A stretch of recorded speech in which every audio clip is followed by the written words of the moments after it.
Altså, vi bruger dem til ikke bare at sidde derhjemme og bare se tv, altså bare hygge os med vennerne derovre. Man får også brugt en masse energi herovre, fordi man kan vise, hvad man godt kan lide at lave og være sig selv. Drenge, de spiller meget. Ja. LOL.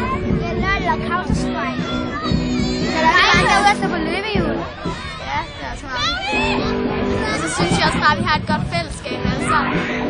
Altså, vi laver ting indenfor sammen og udenfor, som suger os.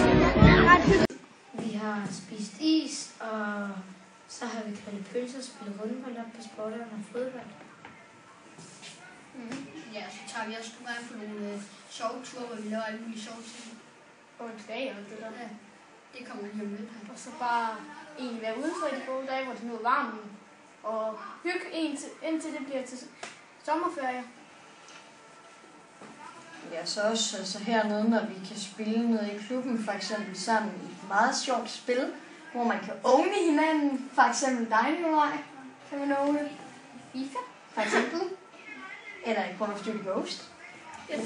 Det er sådan set det, og så spiller man også computeren, og det er sådan set det, vi laver hernede i klubben. Også.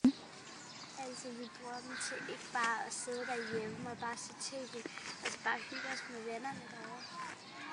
Man får også brugt en masse energi herovre, fordi man kan vise, hvad man godt kan lide at lave og være sig selv. Fodbold og